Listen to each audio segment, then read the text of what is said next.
All right, run the North. It's week 10 already. Pretty ugly week for the Vikings and the Bears. You got Jason and me here, ready to chop it up. Let's get right into it. Jason, I know you got some knee-jerk reactions for me. Yeah, happy week 10. We're halfway through the season. The only reason I'm smiling is because I get to bullshit with you today. And definitely not because of the football we got to Oh, watch. God, we were not treated to any good football today. Either of both of us. That was brutal. Yeah. Spoiler alert, neither the Bears nor the Vikings scored a touchdown today. Yeah, that's a good point. I didn't think about that. Yeah. That's where we're coming to you all from. I have a little bit of a cold. I have a cocktail in hand. Yes, it is alcohol. It is not cough syrup, even though Lil Wayne made that popular, I think. All right, knee-jerk reaction time. The shits principle is here. Okay. The longer Explain. Flus stays in power, it's not so much that I'm done with Flus because we already know that. It's the longer Flus stays hired, the less I trust polls. So the hits principle is about hustle, intensity, takeaways, and smarts, right? I added the S because I'm clever like that, because it just wasn't happening today. Yeah. A lot of walking. Looks like the last couple of weeks that they quit on him, you just lost to a bottom 5 team in the league.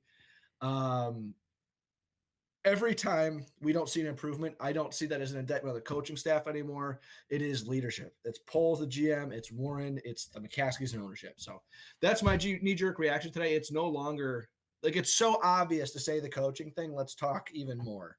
Yeah.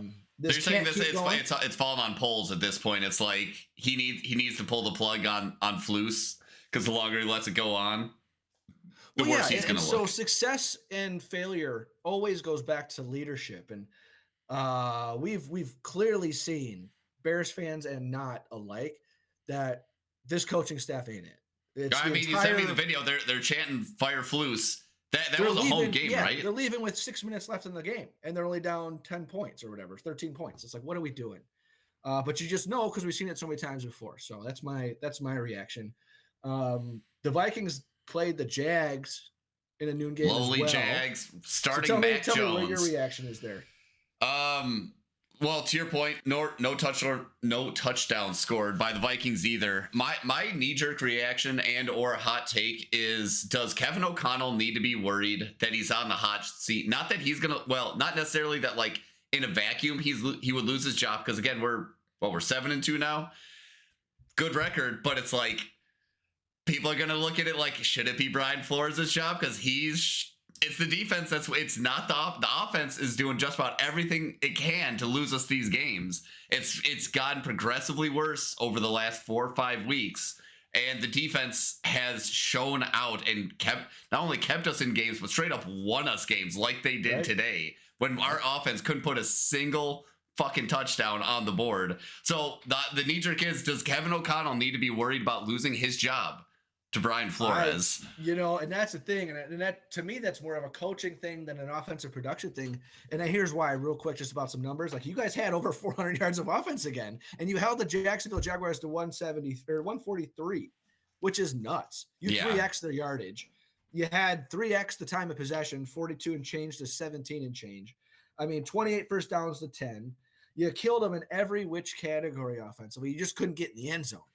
So and also with Lawrence out almost maybe for the year with the AC, like, it went up against Mac Jones. The defense should have showed out. They're a bad team. They did what they were supposed to do. Right. You just couldn't get there. So, it sounds like the same type of thing. Is it coaching or is it execution? Because like 400 yards is that exactly the offensive fault? No, that's still 400 yards. I mean, the Bears would kill for 400 yards right now. But yeah, not getting in the end zone is what the NFL is about. So, I definitely hear you there, especially shared frustration this week. Holy cow. Yeah. Well, I could keep going, but let's transition into the Bears game before we get into it. Just tell me about it. It sounds like Caleb, the most sacks the Bears have let. It sounded like there was a lot of first and a long times for the Bears this week. Let's rattle through and let's look at some of the stuff you sent me here. Well, it wasn't the first that they were bad this year. And it wasn't the first they played a bad team and were bad this year. So let's get that out of the way right now. But here's a couple for you. 19 straight. Okay. You go. 9 sacks, 0 touchdowns in back-to-back games. Crazy. Patriots entering today had 16 sacks through 9 games. They had 9 today. We had the same shit last week, against the Cardinals. They were a bottom 3 pass rush team. And they ate you guys alive. I understand that our offensive line is hurt. We've known that. There are schemes to run away from and protect the offensive line. There are chips, there are combos, there are concepts to help you. You just said, fuck it, we do what we do, and that's what stubbornness has got you. And then at the end of the game, too, you talk about stubbornness. I'm going a little bit off of where I wanted to go with it, but last week, we noticed the game was over 29-9, 2-minute warning. Caleb gets rolled up on and starts limping off the field. They did the same shit this week, and he didn't get killed, which is a miracle. But how did you not learn from that experience? There's no growth. There's no fucking development happening in that moment. You're just risking it all for literally nothing. There's no positive that comes out of it, because if he throws a touchdown, it's bullshit garbage time against prevent defense. Yeah. You've proven nothing. It's Hey, I'll go back to your point on, like, there's things you can do with the offensive line to, like, protect them. There's chips, there's schemes, there's this. Another vibe that I'm getting from Eberflus is, he probably knows this. He strikes me as the guy that's just going to be like, that's going to be too hard to do in 1 week. Like, going to be too hard. Like, I don't want to put in that kind of work. Like, he kind of just seems like a guy where if something's too hard, it's just not worth it. Sure. It's like his heart's not in it, and like he doesn't want to win enough. Like he doesn't want to put enough work in. He doesn't want to exert himself. Because again, like you said, it starts at the top, and he's got to be the one driving that bus and saying, "Okay, guys, we got a lot to change this week. Like, we're gonna drill you guys." And he just doesn't seem like he has that kind of intensity to adapt on the fly mid-season and change what they're doing and try to implement new things. Because again, I feel like it's just gonna come down to it's too much work. Is kind of the vibe I'm getting from him. I think that's something that you see a lot of times with defensive coaches, with Flores being the outlier, given that blitzing is risky, right? So with him, we know it's proven that Flus's philosophy is very conservative. He told Justin Fields last year, 200 is the goal, 2 touchdowns, 0 sacks, and 0 turnovers. Like, that's not going to get you winning football. I mean, Mahomes gets sacked a bunch. He throws picks. So does Josh Allen. But you know what they also do? Throw for 350 yards and touchdowns. Right. Wins you games. They're dynamic. They have that talent. I mean, it's fucking crazy to me. Like, this is really starting to feel like 100%. And we're 10 games in, bye week, 9 games in to Caleb's rookie season, number 1 overall pick. But this feels way too much like what we experienced with Andrew Luck. Elite prospect, transcendent prospect, shit organization, bad O-line. The dude retired, multiple Pro Bowls, multiple playoff appearances, despite 0 talent, 0 offensive line, and almost getting killed. He retired because he was beat to shit too much. Yeah. Literally, he came out and said that. I was like, I need to be able to live my life. He was 29 years old, dude. And a quarterback. Usually they last longer than that. Yeah, Tom Brady's going to his mid-40s. Like, what? It's just the Tom cycle. Brady's the master of getting the ball out quick. He made his O-line better by giving them time to work. They made them look so much better. Yeah. It's tough. Mm-hmm. You got to be wondering what's going on inside that locker room. DJ Moore last week saying, well, I want to say he hasn't lost the locker room, but... Bro. I can't wait to see what those interviews... Those are on Mondays or maybe Tuesdays. I think they're on Monday. Monday and Wednesday, I think, are the player practice ones. So, I mean... Here's where I'm at with it all. I'm kind of repeating a little bit from last week, so I'll try and move off that, though. I mean, the Patriots are like one of the worst teams in the league, and they kicked the Bears' ass. So what does that make the Bears? They're 4-5. That's so inflated. It's crazy. Well, yeah, because all those wins came against really bad teams too, right? What was it? What you got the wins against the Titans, because what's his nuts threw that stupid little flip thing down the sideline for pick 6. Remember? Yeah. Okay. And then we lost to Anthony Richardson in the Colts, and he was and just starting his shit streak. We crushed the Panthers and Jacksonville in London. We lost to the Rams, and then we're sitting here. We're 2-2, and we're looking at Washington, Arizona, and New England. Oh, all winnable games. There's a real point where we're looking at this schedule and being like 6-3 is not out of the question. It'd take a lot of things have to go right, but I mean, it's so not Bears, right? You could do it.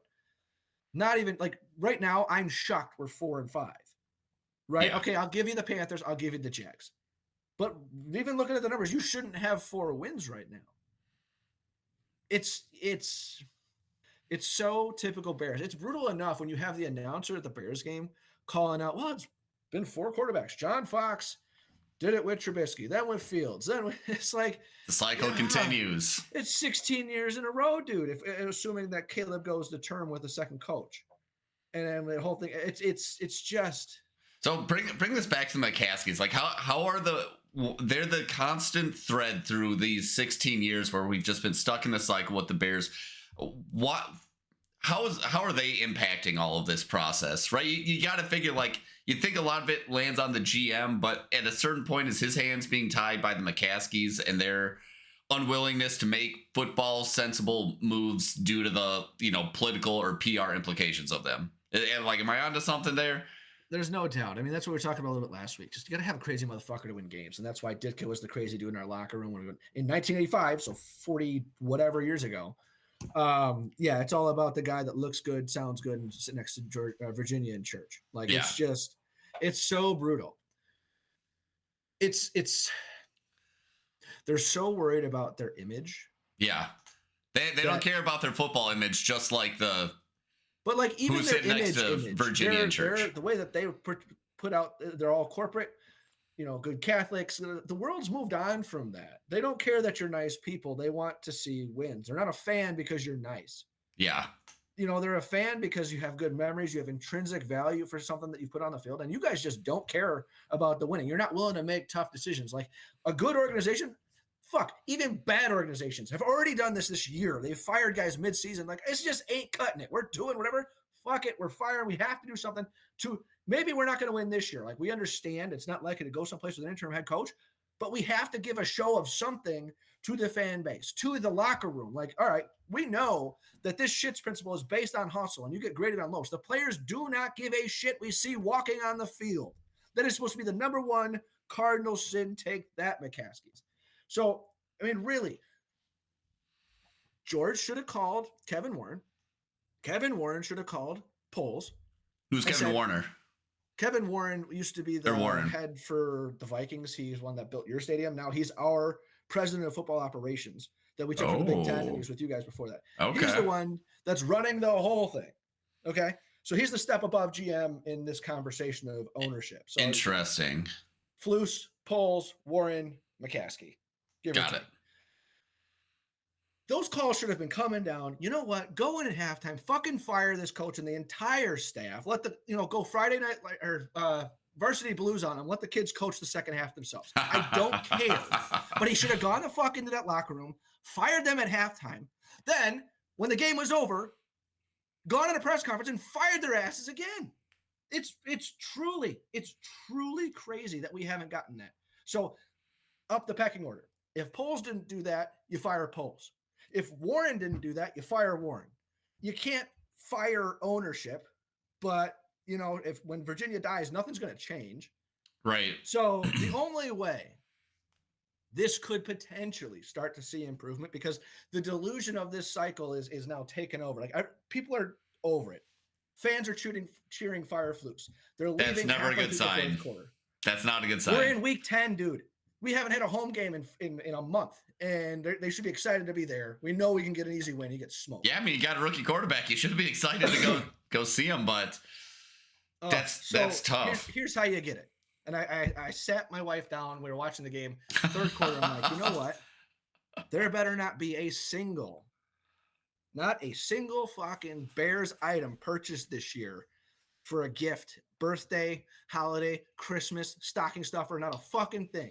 Hey. No tickets, no dollars to socks, jerseys, hats, pins, whatever. That'll get ownership's attention. Through to ownership. 100%. That's right. Yeah, if sales are down. I mean, we just need to send a message, and I'm fucking over it, dude.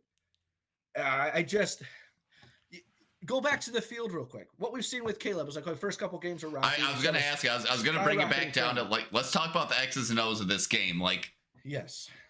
tell me, like, offense wasn't working. Why didn't it work? Well, like, what was Caleb inaccurate? What was it? Just truly his ass was on fire all day because people were flying through the line. Running game couldn't get going. All the above. All of the above. And you've seen the the roller coaster. We saw a huge spike against the shit teams, and now it's starting to get this. And you know what? That's typically what you see with the rookie roller coaster. Got it. But you see what you see with Jaden Daniels. Not doesn't need to be said about. Bo Nix, the last 4 or 5 weeks, has really started this trend. Same with May now that he's been healthy. Starting this trend. He didn't look awesome today, but he looked serviceable. He looked like he had zero talent or help around him. But you just see Caleb's doing this way now. Yep. Yeah, okay, you got dudes in your lap. But no, he was not accurate. He was not getting the ball out on time. Are we breaking him? Probably.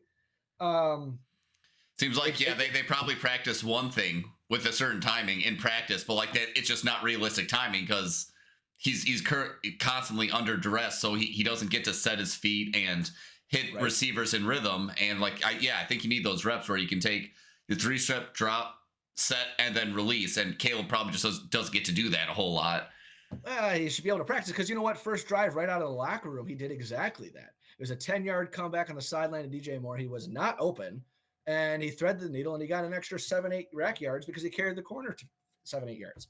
I mean, that was 1, 2, 3 throw. And he missed a couple where my wife is calling out in the first half. Was like, was that a bad throw or was that just a bad play? I was like, it was both.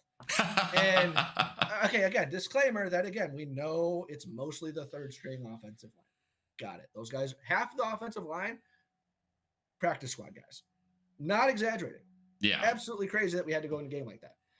But to answer your question, I was excited about the Waldron hire because of what we saw with the progression of Geno through his time in Seattle and the fact that he has a proven track record there and with the Rams that he could not just call plays, but he could take a play concept and build an offensive game plan around it so that when you okay, here's stretch left, which is just a simple zone left. Yep. Oh, now here's boot action. Now here's boot action with the jet motion across. And there's boot action with jet motion across with a screen. And then a deep shot. And then an overshot. It's like there's 8 different plays you can set up off of one effective play. That's how you develop a game plan. And we've seen a history of that. That's something we hadn't seen out of most offensive coordinators before for the Bears.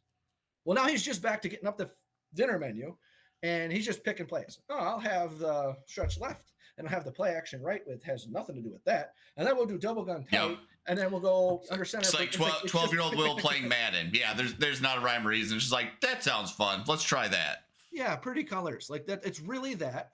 You have zero identity still 10 weeks into this season, and you have zero how to build off of just concepts. You have no idea how to establish rhythm.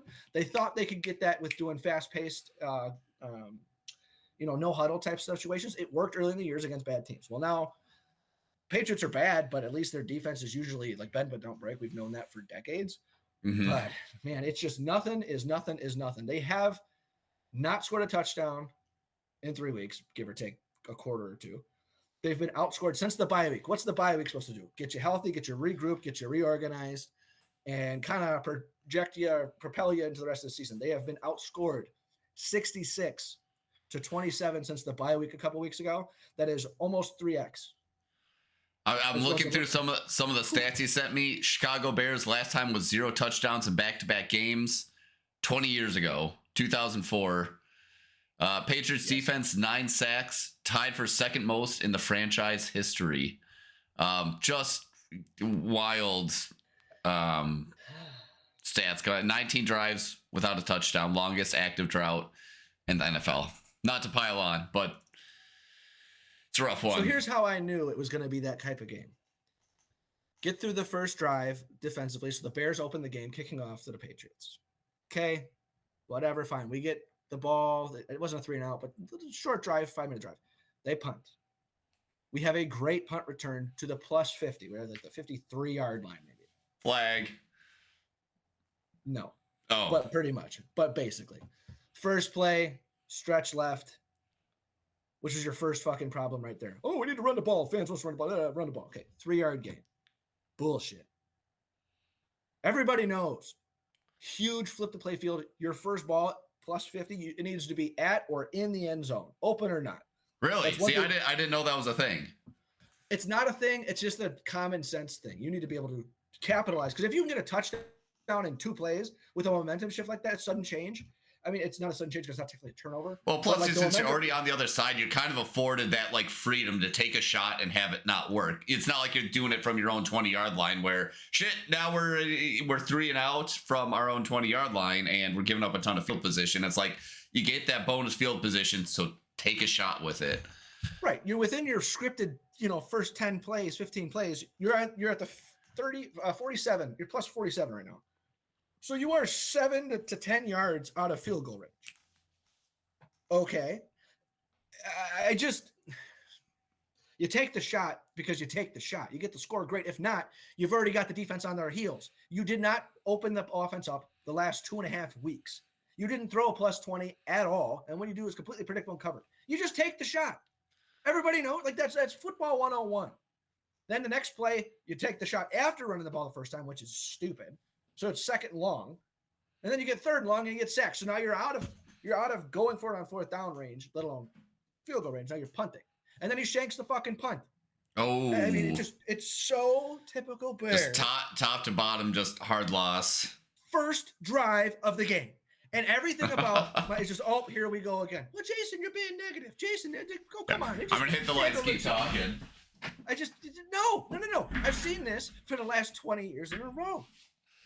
We have not had, if we have one thing good, the other 2 things are incompetent. I mean, there's nothing more indicting on coaching because guess what? The entire world was unanimous on the Bears saying, well, this team is ready to win now. And that's why the conversation was like, not win the championship now, but like they're going to be a good team. And that's why we had the luxury of saying, keep Fields, draft Caleb. Because they knew they could add another top talent pick and build around Fields, and this team would be a contender for the playoffs, not for the title, for the playoffs. Well, you do the same thing with Caleb, elevate your pass game, which it hasn't, and that's all. That's the crazy thing. Yeah, didn't you send me a stat last week? It was something to the effect of like the passing game is less effective this year than it was with Justin Fields, which to be fair, that's probably expected because Justin Fields is, he'd played for 3 years. He'd seen some things. He'd gotten a little better, but it was. So I have it here in front of me. It was an infographic I got off of Twitter, and it was 2023 through the first 8 games. So where we were last week, it was week 9. We had the bye week.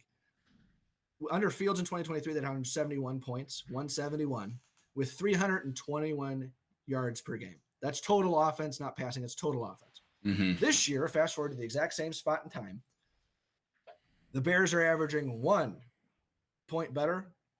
They're not averaging. They have 1 more point than we did same time last season with, what's 21.95 with 26 less yards per game. I don't have it here, but this is the infographic. I mean, that's what I was thinking of. Absolutely despicable. And what is that? Because Caleb is a better, more talented passer, without a question. So much so that washed ass Russell Wilson not only took over for Fields after going 4-1, 4-2, whatever it was. He just had a game winner today against the Skins. Yeah, that was a sick throw. I did see that one. It was dope to the guy they just traded bunk ass Jets. Mike Williams, toe tapper in the corner of the end zone, 30 yards. What the fuck is this reality we're living in? It's all a simulation. I'm craziness. Done, and I'm gonna take it. I don't even care. Like Bears. 3 words. Give me 3 words before you're done. All right, get your Webster's dictionary out. Okay. My 3 words for this game are. I'm gonna put this in quotes, so this one's not gonna count. But I put apparently.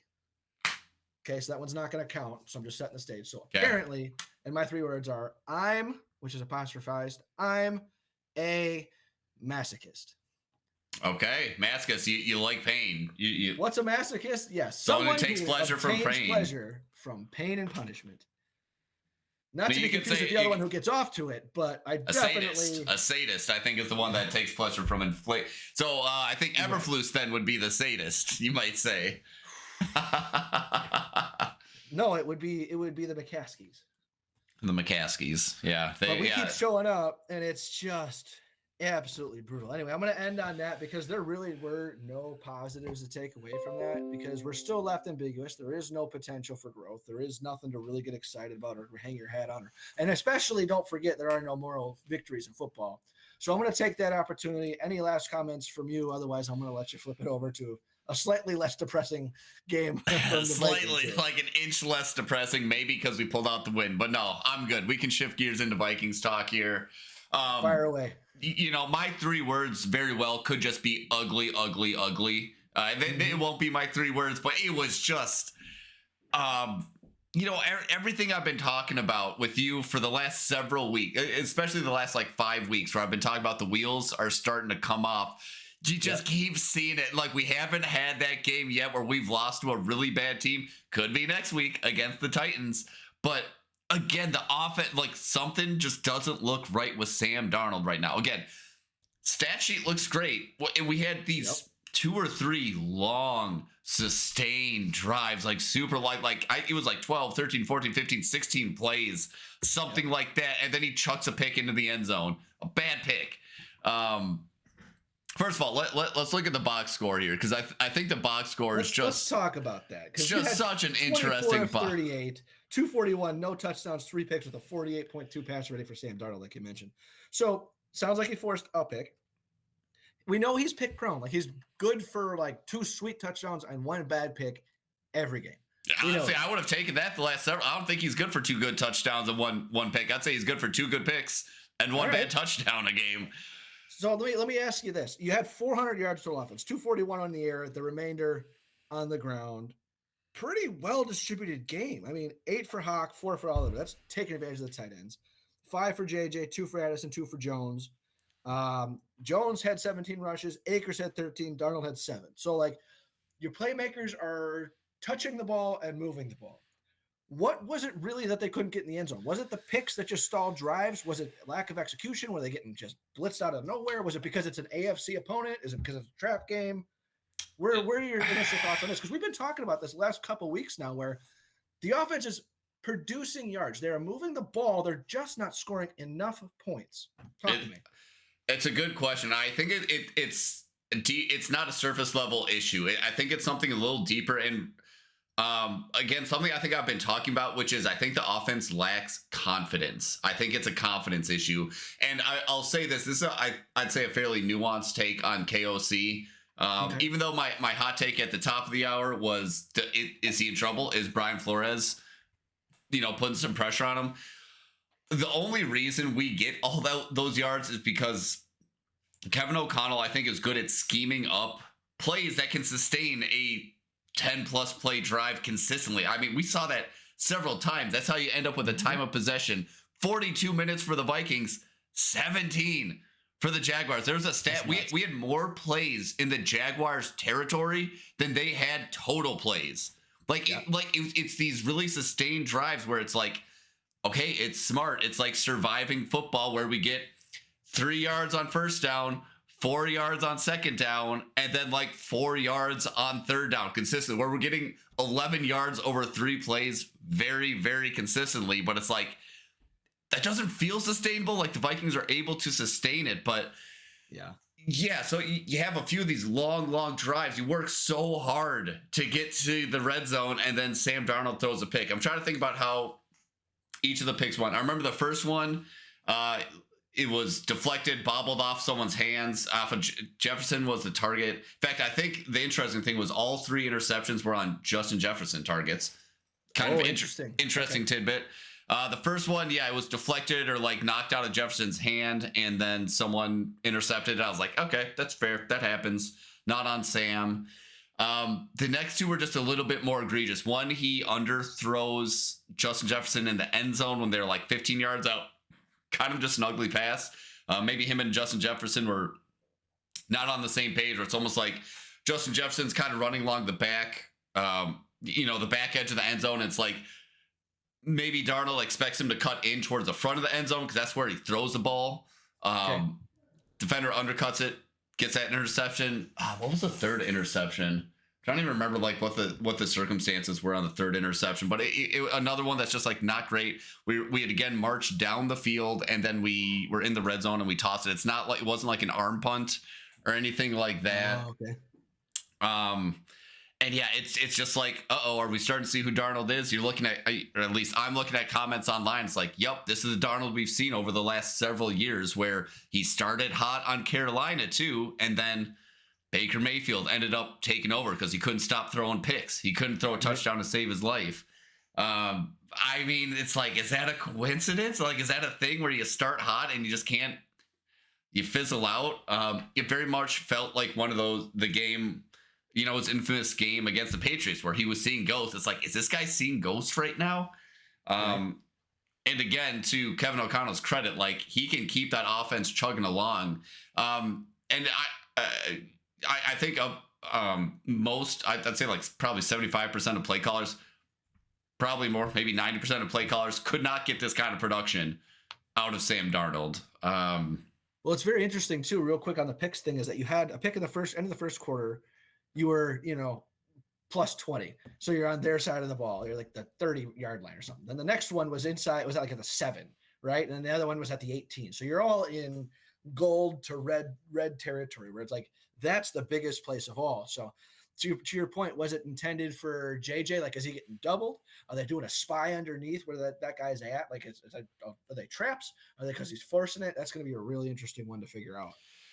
Yeah, because I mean, I think I first said this again 5 weeks ago around the time that the defense, I think, bailed us out against the Jets, and Stephon Gilmore got the game-sealing interception when they were charging down the field. I said, what I need to see to have faith in this team is for the offense to bail the defense out, and we haven't gotten anything close to that since that point 5 weeks ago. Every game since then, it's been the defense winning us. Like, not only is the offense not bailed the defense out, the offense hasn't even been carrying their weight. They're not even carrying their goddamn weight. We're truly like, that it's one thing to have our identity, which apparently our identity is like we're a defensive football team. Like, that's how we're going to win games, is by playing smart. Wait, what do you say? Hits? Shits? Is it shits or is it principle. Hits? It is hits, but I'm just adding the S because what the fuck?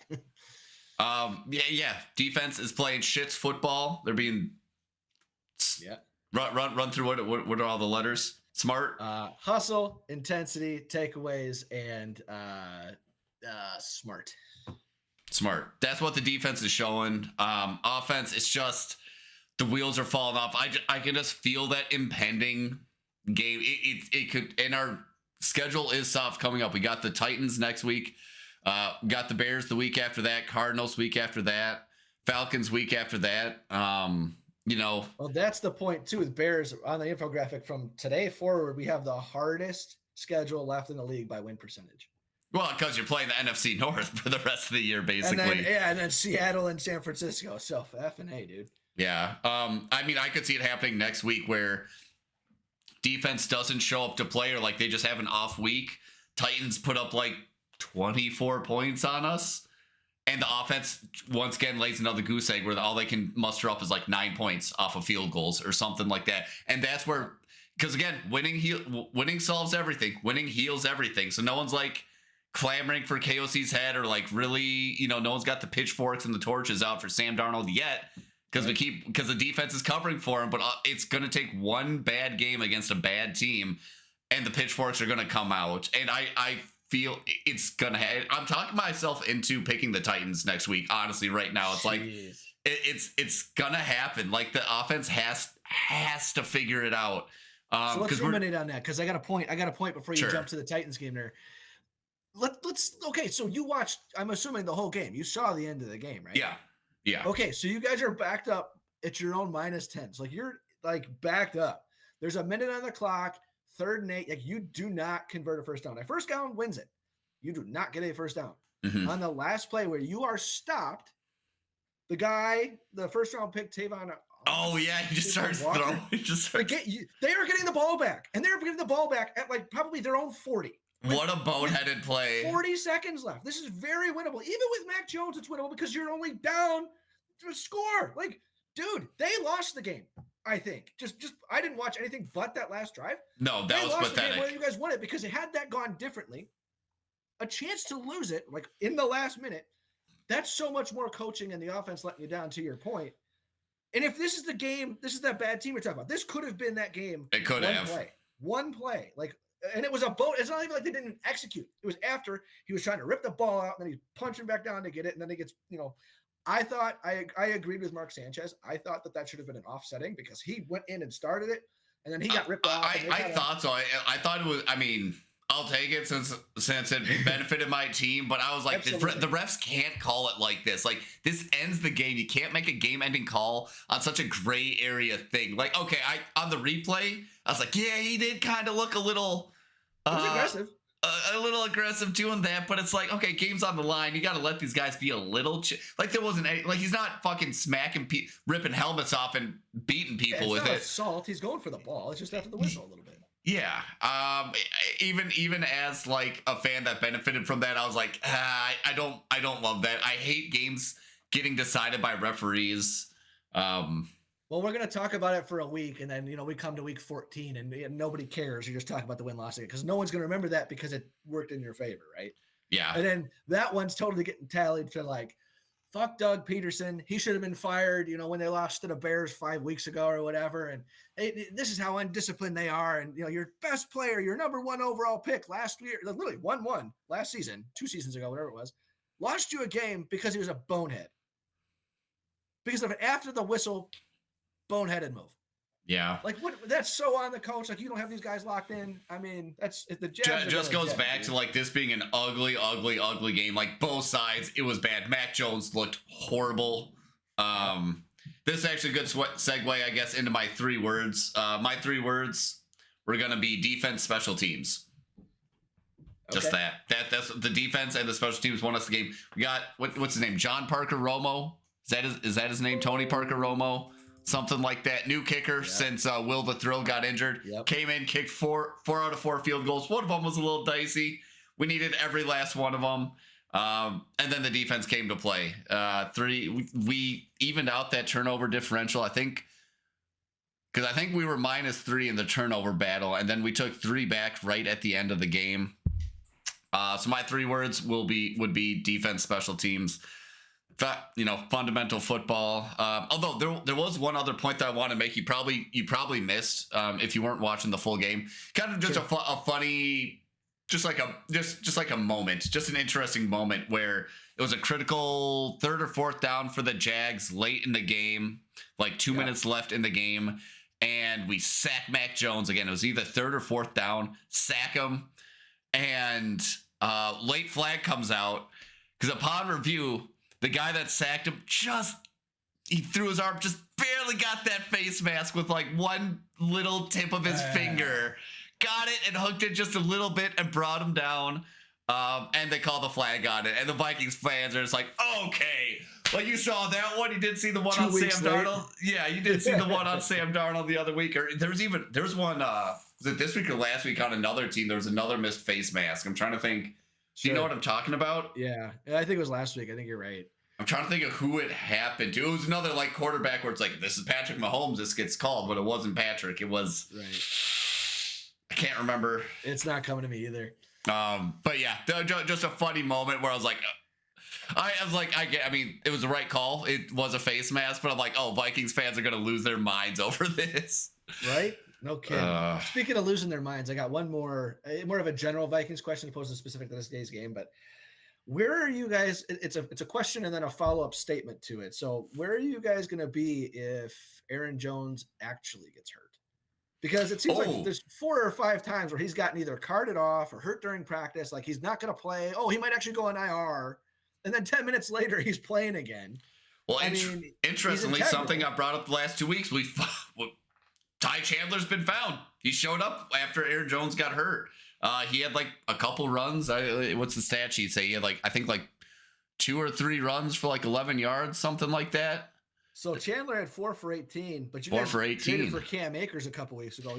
He immediately assumes the running back 2 spot in the depth chart. I'm getting conspiracy.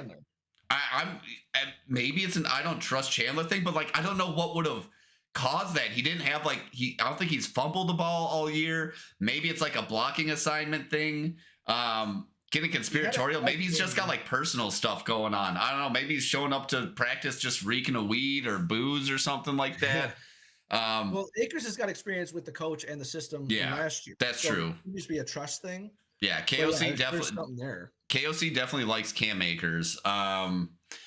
Yeah, if Aaron Jones goes down, huge blow for the offense. Can't be understated. Again, amid these Sam Darnold struggles over the last 5 weeks, Aaron Jones has been the Duracell battery of our offense. Like, he provides that spark, that little something extra. He grinds out those extra yards that you just need players to make those extra little plays sometimes. Just get a few extra yards here and there. Or, turning a 2-yard gain into a 5-yard gain, or turning a negative 2-yard gain into a 2-yard gain. And he's just that kind of guy. And with him out, it's just a downgrade with Cam Akers and maybe with Ty Chandler. Although I've always thought he's a pretty solid runner. Like, if nothing else, like I'd say a league standard change of pace back that's capable of coming in and averaging 4.5 yards a carry on 10 carries a game, something like that. Well, and not to discredit like his ability and his threat in the passing game, like he's top 3, top 5 for sure receiving running backs. And I want to take that too real quick to the identity of, like, obviously you're changing, you're trying to work some things through. And I see the stat sheets, like, you still put up 400 yards, but you didn't score points. And so my question is going to be, one, also with Aaron Jones being in and out, like that's an identity thing. It could be an issue. But then Hockenson coming back was always something we talked about. Like, okay, so who's going to lose reps? Who's going to lose touches? How is it going to affect in a positive way? It's like, well, is this like the quietest 8-catch game of the year so far? Because he went for like 8 catches, 72 yards. He had a couple of big plays. It's like, I didn't. I mean, it wasn't a loud game, that's for sure. I don't know if I would say the quietest of the year. I guess I don't know. For 8 catches though, like an 8 catch, like that's someone's having a game with 8 catches. What I take away from this, from like the box score here, is like our 2 leading receivers are our tight ends. Like, that's what catches my eye. And, it's probably the defensive game plan for them was just like, we're going to double Jefferson and Addison all day. And if they want to win, they're going to have to do it with their tight ends. Yeah, for yardage, it was that. But it's been like that a couple weeks, even though Jefferson got loose. Last week for a lot of yards. It seems like not enough targets are going towards our actual wide receivers. Jordan Addison's only good for 4 or 5 targets a game. Jefferson, which obviously Darnold's trying to force feed him, and it's resulting in a ton of picks. For $35 million a year, you got to, right? Yeah. It's just interesting that Josh Oliver is getting as much attention as he is. He actually made a couple really great catches today off some bad Sam Darnold throws. Nice to see Hockenson get back in the mix. I think, I think with a different quarterback, we'd be airing it out way more. I'm really interested to see JJ McCarthy next year if, like we could have such a potent passing attack. Like, the Vikings could have, no kidding, such a potent passing attack from like our pass protection is good. Our offensive line, maybe not like top tier, but good in pass protection. They've been good in pass protection now for 2.5 years. They've been a top 10 unit in pass protection. Not as good in run blocking. The talent is there. You got Hockenson, you got Jefferson, you got Addison. Even our like wide receiver 3, 4, 5, they're all good guys. Sure. I feel like Darnold is just, again, kind of miss Kirk. A little bit. Here's my other take, and I talked about this a little bit last week. I wish Darnold would run more. I think he's just got to use that. That's his one advantage over Kirk is his mobility. Sure. And whenever he runs, he performs better than Kirk. Whenever he has to throw all game, Kirk's going to be the better quarterback. I think we just need to leverage like designed runs for Darnold. Is that such a crazy idea? Should we design some runs for him? It definitely gets your juices going. Like for me, when I was playing, I always had to get that first or second pop in, giving or receiving. I just needed to get the internal juices really going, Yeah. I mean, Justin Fields played that way for us. It's like, every game he ran for over 75 yards, which again, is not what you want out of your quarterback in the game scheme of things, but it's like he had better effective games that way. Yeah. That's what I would like to see. The drives that worked best were the ones where he ran and he picked up 8 or somewhere between 8 and 12 yards. Those are huge. Like he should be, I think he should be just a more significant part of our running game. I'm looking at the stat sheet 7 runs for 28 yards. Didn't realize he ran that much this game, but Yeah. you know, actually, yeah, that doesn't even sound right at all. I thought he might have had like 4 runs for 28 yards. I don't know what the other 3 are coming from, but whatever. Let's keep things roll. How bad were those helmets for the? How bad were the jerseys for the Jags? Like, were those ugly? Dude. I never liked the jerseys though. Honestly, were the jerseys like alternates? I thought that the helmets were alternates. I don't think the jerseys were any different. Well, you call it the jersey because it's the whole combination with the white pants with the white helmet. Maybe it's just because it was like a mucky kind of looking game, but I thought that was ugly. I was listening to K-Fan on the ride to church this morning. They were hyping up the helmets. I'm like, oh, these are probably pretty cool. Right. Then I saw them and I was just like, it's just like a blank canvas with the logo. Like I feel like there's something missing here. Right. So I wasn't like a huge fan. I felt like he just slapped the logo on a blank piece of paper and I was like, this is clean. Yeah, like I don't know. I wasn't a huge fan. I think it needed a little extra pizzazz or something. Yeah, just total yuck. All right, let's keep things moving. Got anyone to crown? Who are we crowning? Well, yeah. So my crowns are not related to the football game at all. Yeah, you said the post-game interview. Let's hear about that. So I'm looking through the post-game interview. The Bears usually post a 10-minute, a half hour after the game, whatever. And it's just local media. So all the Bears reporters and such were usually pretty docile. And I'm flipping through Twitter just for reactions. Like, am I wrong? Am I crazy? No, I'm not. One of the things before I get to the crowning, which I thought was hilarious that I saw online, I forget who to credit this to, but Ryan Poles, when he gave his introductory press conference, when he was hired a couple years ago, yeah, he ended it with like a really sweet statement. It's like, we're going to take the North and never get it back. And we've devolved so far 2.5 seasons to like, dude, you can't get a fucking first down. Like, what are we talking about? It's so bad. So I'm gonna honorary crown that guy who tweeted that. That was so rich and yet so disgustingly accurate. Yeah. But I'm gonna give a crown to the Bears media. One of the guys I think works for the Trib. The other one is Courtney Cronin. I think she's a freelancer for ESPN. She actually was covering the Vikings before she left for Chicago. A couple years ago. I was literally upset when she left. I was like, she's the best like beat reporter we had. Dude. She's really good. She's got a little bit of a glow up going on. Yeah. Does she really? She's she does not hold back. I haven't thought about that name in so long, but yeah, I was legit sad when she said she was going to Chicago to cover sports. I was like, damn, Courtney Cronin was the shit. She's such a good reporter. And yeah, she's exactly what you want. She doesn't sugarcoat things. She does, she's smart. She's direct. She knows football too. Well, she gets on the ESPN show. She's on Around the Horn. She's not just local market. Like she is. Oh, okay. So she really is glowing up. Yeah. So she's on TV and she's on now. So I'm going to give the second one to her. The first one I'm going to give to Herb Howard. He's a CHGO correspondent, so that's just local, independent, not affiliated with like a newspaper or anything. Okay. Typically, I can't stand the guy, and I generally disagree with like the way he views football, the way he talks about football, and like his takes overall. Mm-hmm. But I got to tip a cap to him because, and I'm paraphrasing this, basically directly to Coach Eberflus at the podium. He goes, I'm paraphrasing here.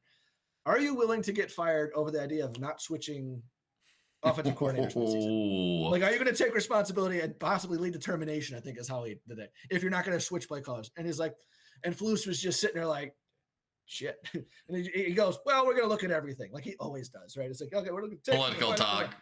Brutal. Absolutely brutal. So like, that one, like my butthole puckered up. Like that's a good guy. Yeah. I'd crown that guy too. That's a great question. Well, because we're so used to the fluff. It's like, oh, so how was your week of practice? Oh, it's the best week of practice yet. Oh, so how is he doing? Oh, he's a little banged up, but he's going to do his best. It's like, I'm tired of this shit. Like, I'm glad the media is getting on pace with that, even the local media. Good. So then the second one's going to go to Courtney because this was a question or two. It might have been the follow-up question to this one. Fucking love her. Is there a risk of losing the locker room if you don't show dramatic change tomorrow, i.e. changing or firing the OC? That's what Courtney Cronin said? Yes. Follow up to Herb just sending in a nuke. She just like the first one went to yeah, Hiroshima, the second one went to Nagasaki, dude. Like right back to yeah. back. Yeah, Herb And was a nuke, and then she was a flamethrower. It's like going afterwards, make sure there's no one else still kicking after the bomb drops. oh, he's still moving. He's still moving. Dead. Oh man. And like I said, like I told him, we're gonna look at everything. It's like, oh my gosh. So I guess journalism isn't dead thanks to Twitter now. And Oh yeah. Also, I'm gonna tip the cap to Nick Bosa. If you saw his Trump celebration this week, yeah, oh dude, it's especially catching after on. getting fined the $12,000 for the hat. Oh yeah, it's catching on. Even the college athletes are doing it, and that's funny because I have an extremely similar crown.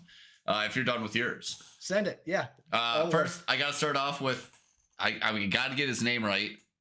John Parker Romo, kicker, came in on like Tuesday for the Vikings, filling in for the injured Will the Thrill Reichard.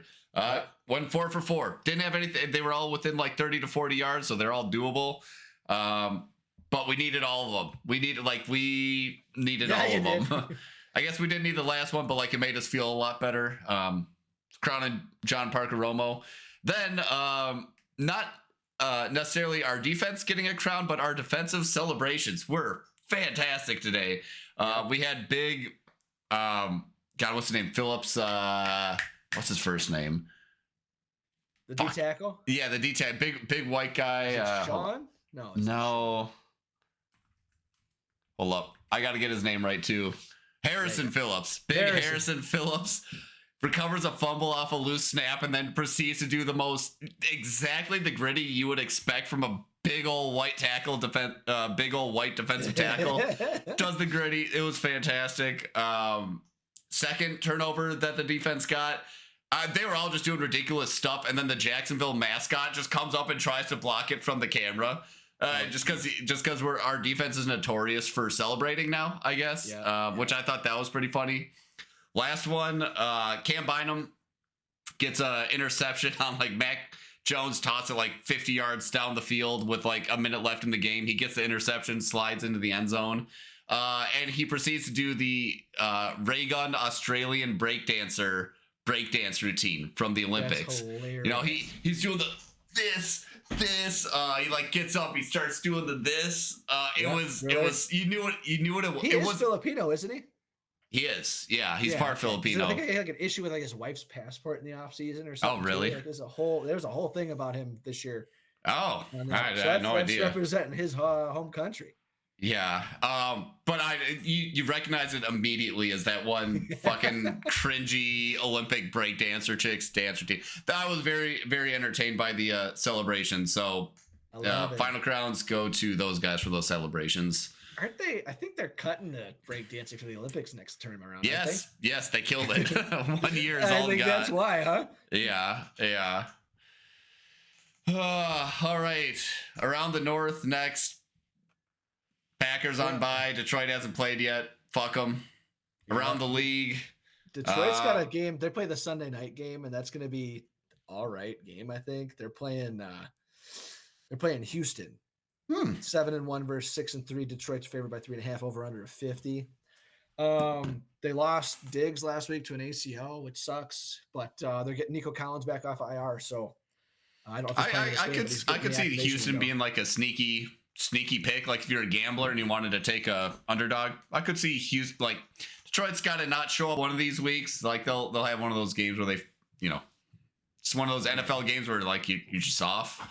If they want to get taken seriously, now's the time against a good team to figure it out. And this is the time of year where you got to start racking back-to-backs and convincing wins, or a signature. Not even convincing, just a signature win. This is who we are. This is what we do, and this is how we win games. Totally. But are you talking about the Lions or the Texans?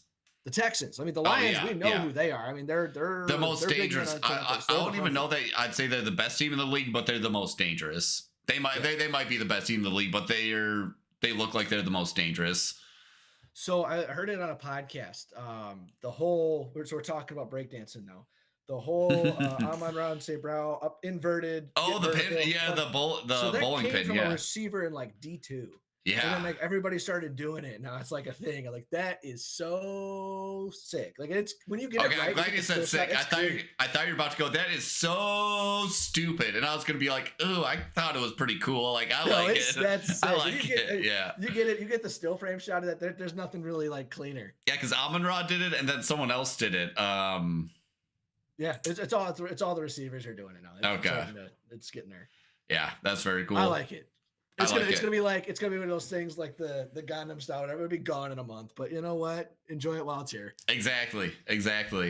Around the league news, Kansas City just pulls off a Tom Brady-esque like.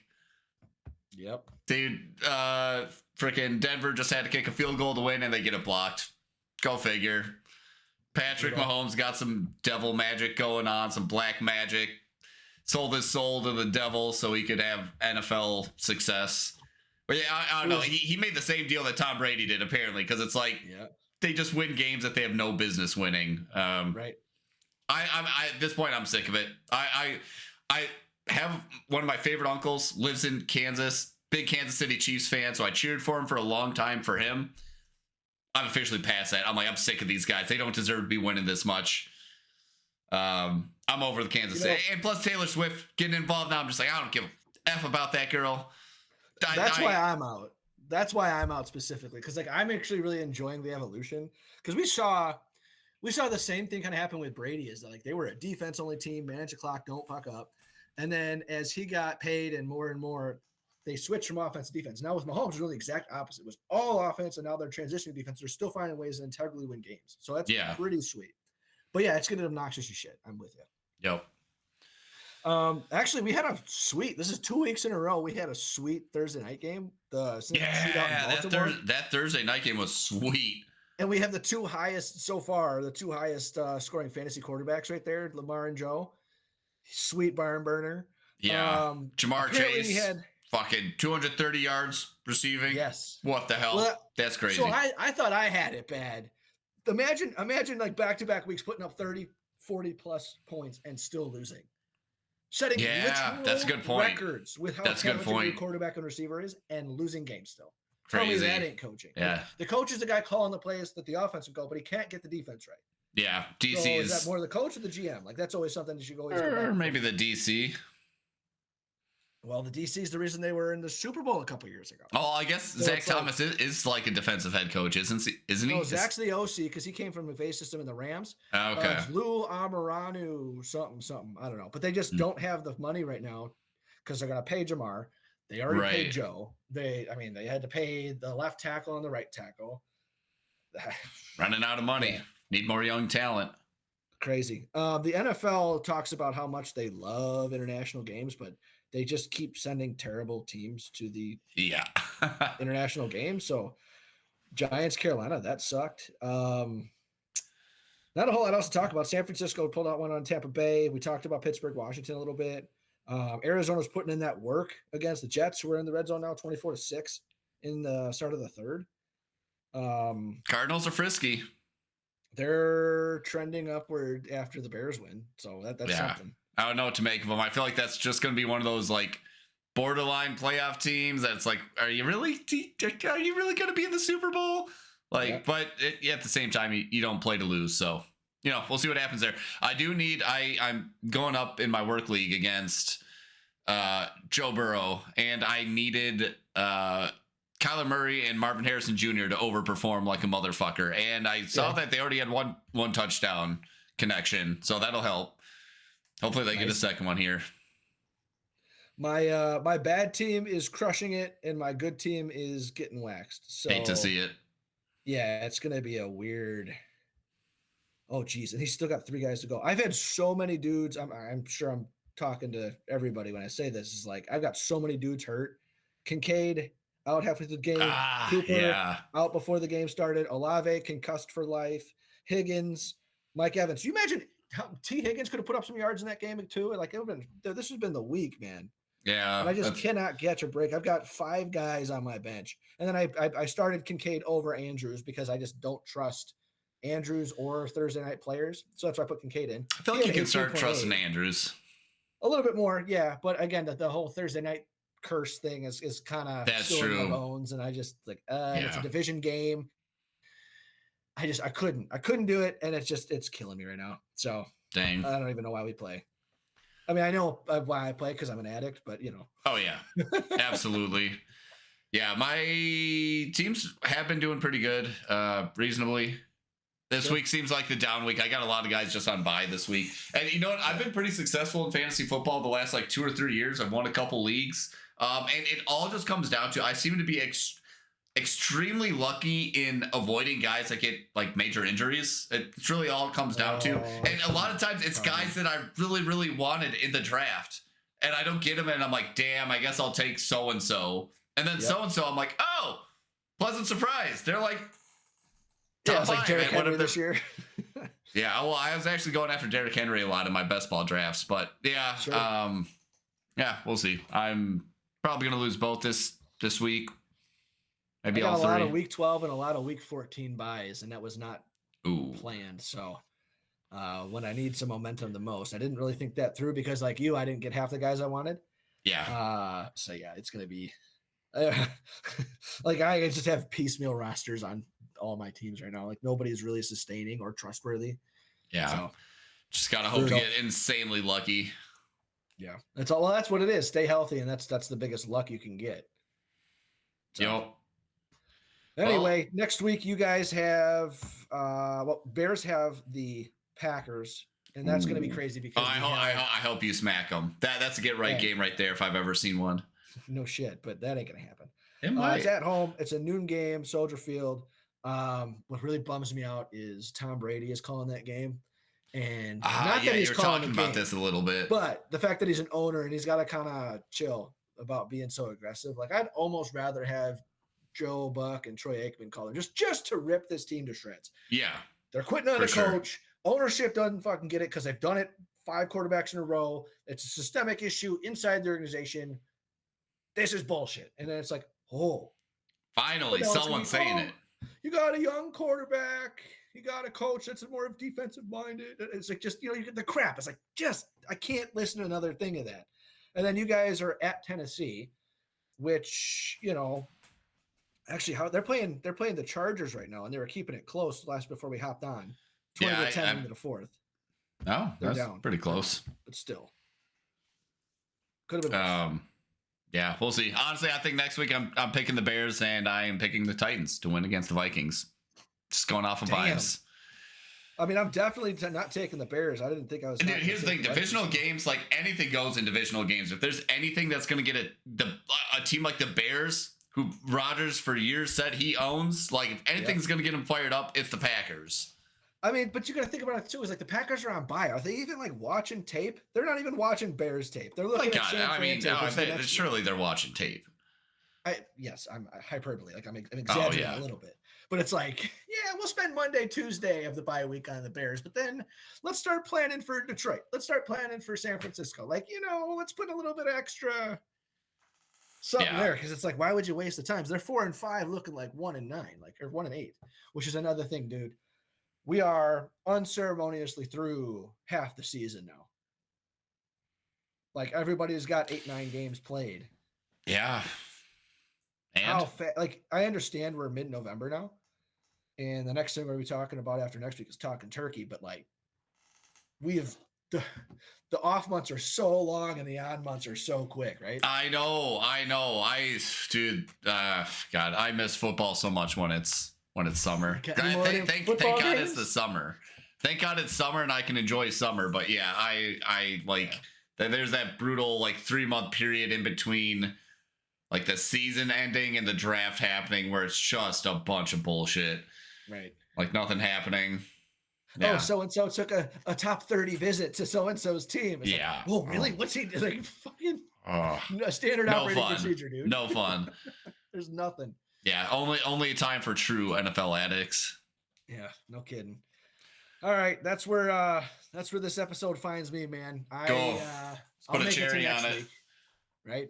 Yeah. Well, I hope so. If you don't make it to next week, then the McCaskies got some blood on their hands. Well, anyway, all right. Good stuff, dude. Yeah, week 10, run the North, Will and Jason. Talk to you later. Bear down, baby. Talk to you.